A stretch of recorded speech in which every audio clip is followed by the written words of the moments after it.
Bom dia, bom dia, bom dia para você, e graça e paz. Mais um dia, cá estamos nós para meditar na palavra de Deus. Esse é o Sim Diário. Para hoje, a gente só precisa dizer sim.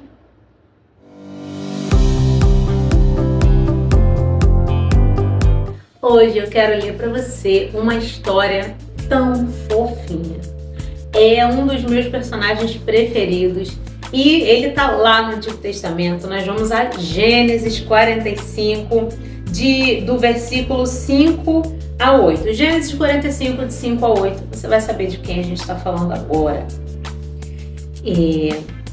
Não fiquem tristes, nem se culpem por terem me vendido. Deus estava por trás de todos os acontecimentos. Ele me enviou para cá antes de vocês para salvar vidas.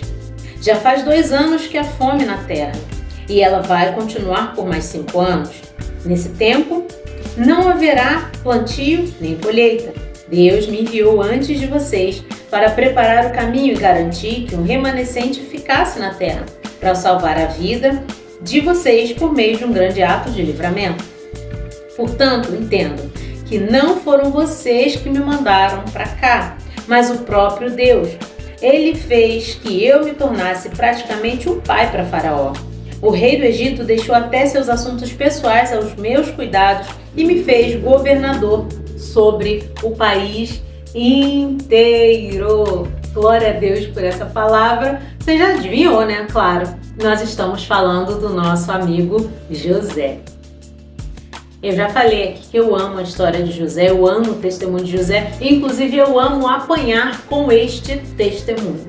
Quando a gente começa a ler a história de José, que começa ali por Gênesis 37, por ali, a gente começa a ver uma conduta que tem muito a nos ensinar. A conduta de José é, assim, uma das condutas mais íntegras e retas que a gente vai ver na Bíblia. A Bíblia ela não tem o objetivo de esconder a debilidade no caráter de ninguém. Você vê, temos mentirosos, temos ladrões, temos prostituta. A gente tem de tudo quanto é tipo de personagem aqui na Bíblia. Porque a intenção da Bíblia não é esconder nenhuma falha no caráter das pessoas, justamente mostrar que essas falhas do caráter de cada um, talvez possa ser do meu, do seu, uma ou outra, elas podem ser corrigidas no Senhor. Na vida de José, não. A gente não vê, durante a história de José, lendo a história de José, o testemunho de José, a gente não enxerga nenhuma debilidade. Significa que ele era perfeito, não tinha defeito? Não. Mas significa que os defeitos dele eram muito pequenos, ínfimos, perto do que ele tinha de íntegro e de reto diante do Senhor. Mas dentro de tudo que José representa, de todo o seu testemunho sensacional, tem algo particular que me chama muito a atenção.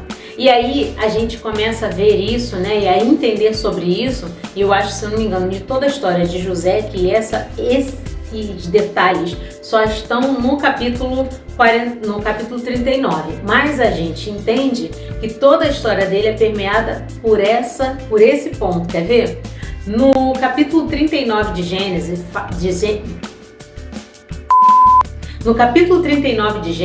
a gente vai ler 3 vezes a frase: o Senhor estava com José. Eu não sei se você sabe, mas não existe nada, absolutamente nenhuma vírgula, nenhum ponto, nenhuma exclamação, nada que esteja contido na Bíblia que seja à toa. Quando existem essas repetições, e o Senhor estava com José, o Senhor estava com José, o Senhor estava com José, é para chamar a nossa atenção mesmo para esse fato: o Senhor estava com José. Mas interessante é que fala-se sobre isso: o Senhor estava com José. Mas para o Senhor estar com José, ele precisava não ter abandonado o Senhor em momento nenhum da vida dele. Significava que ele estava com o Senhor e por isso o Senhor estava com ele. Quer ver? Tiago 4:8 vai dizer o seguinte pra gente: aproximem-se de Deus e ele se aproximará de vocês. Percebe que não é o contrário? Nós nos aproximamos de Deus, ele se aproxima de nós.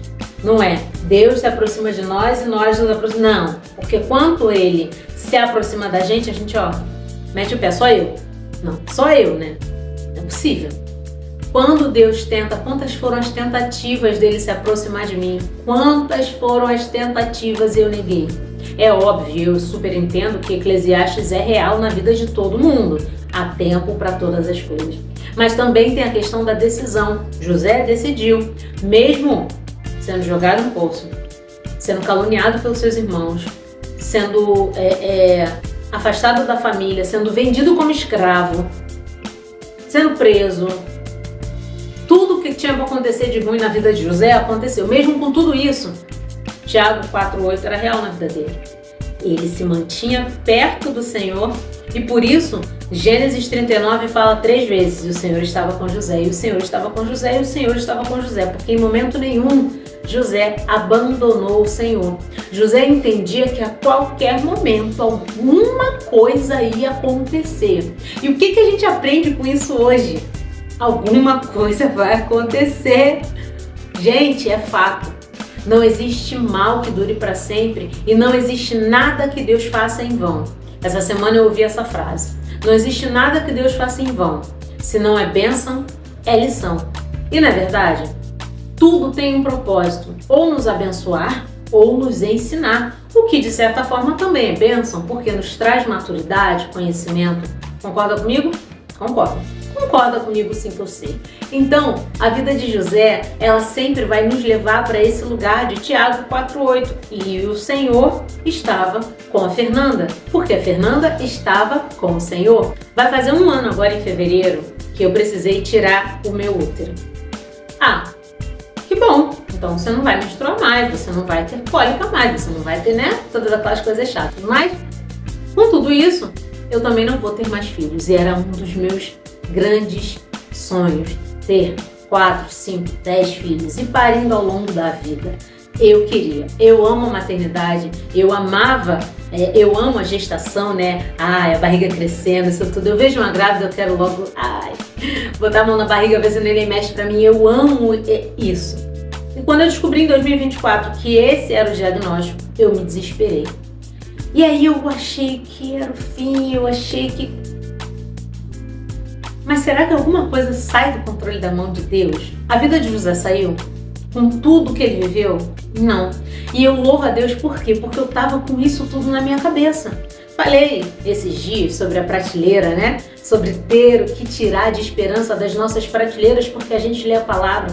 E todos os personagens que passaram por dificuldades me trouxeram esperança.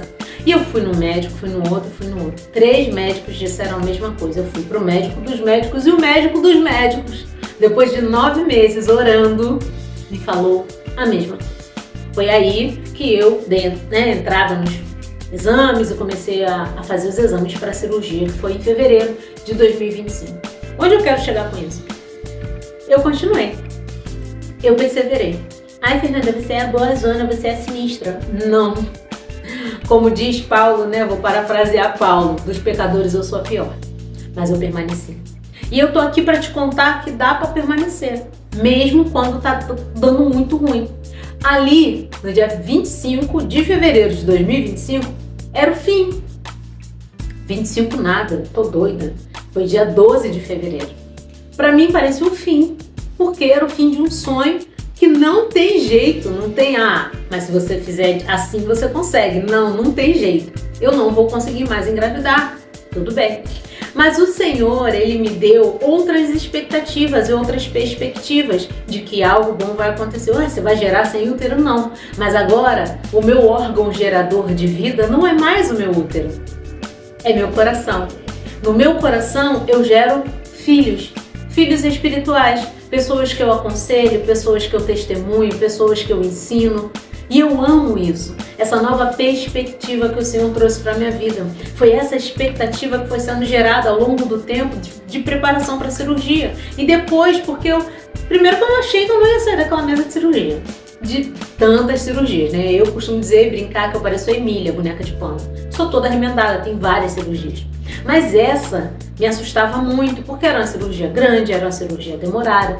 E eu fiquei muito assustada, porque eu tive trombose, meu testemunho, menino, olha. Então eu pensei, bem, e se de novo? Mas aí Eu ouvi uma palavra de uma das minhas amigas também, que ouvem os devocionais ao longo desse tempo todo que eu venho fazendo os devocionais, e ela me liberou uma palavra num dia de terror. Acho que 2 dias antes da cirurgia eu estava em pânico. Em pânico. Sim, mesmo conhecendo a palavra, mesmo sabendo quem Deus é, mesmo entendendo os propósitos de Deus e sabendo que o Romanos 8:28 é real na minha vida, na sua vida, que tudo coopera para o meu bem, para o seu bem, eu sabia disso tudo, mas eu estava em pânico.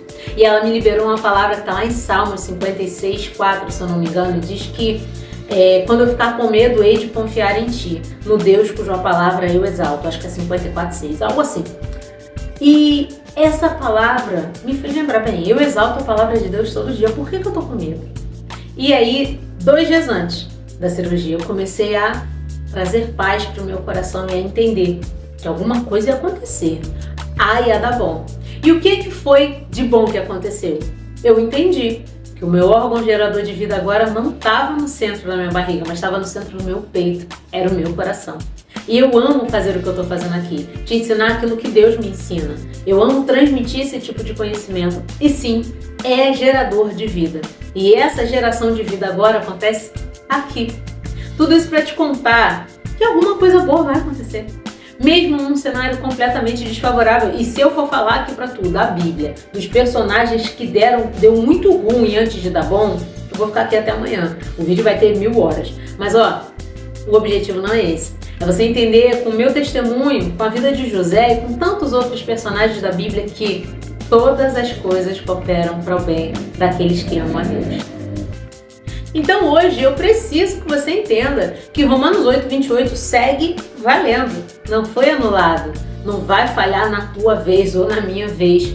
Todas as coisas continuam cooperando para o bem daqueles que amam a Deus, basta confiar. Também desejo muito que você jamais esqueça a história de José ou da Fernanda, para você nunca esquecer que dá para continuar nos dias difíceis sim. E por último, mais ou menos importante, eu não posso deixar você esquecer que o seu cenário não assusta Deus. Ele já sabia antes de acontecer. Ele está contigo enquanto acontece e vai estar com você no futuro para receber toda a honra, glória e louvor quando o teu testemunho vier à tona, quando o seu testemunho nascer. Para que todos vejam e entendam que a mão do Senhor fez isso. Senhor Deus querido e santo, louvado e engrandecido seja o teu nome, Pai.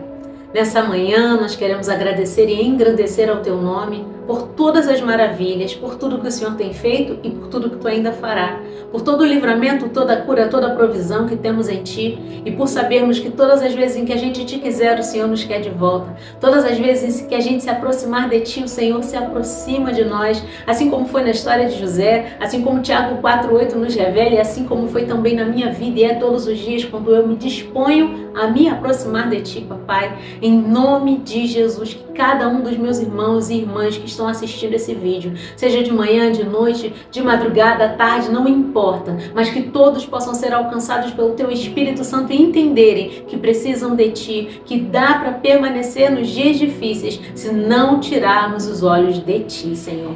No nome de Jesus, eu apresento as nossas vidas em tuas mãos, o nosso dia, nossos trabalhos, nossos compromissos, tudo que temos para fazer. Te entrego, Pai, aos teus cuidados, nossa casa, nossos filhos e filhas, esposos e esposas, nosso trabalho, nossos familiares, nossos amigos, nossas igrejas, tá tudo, Pai, diante e sujeito ao teu controle. Obrigado por saber que podemos contar contigo. Eu te peço, Espírito Santo, que vivifique essa palavra em nós e nos ajude a aprender e a entender aquilo que precisamos para hoje. No nome santo, poderoso, lindo e doce de Jesus, eu oro e agradeço. Amém e amém. Mas se hoje for muito difícil, não tem problema. Amanhã a gente diz sim de novo. Fiquem com Deus e até o próximo vídeo. Tchau, tchau!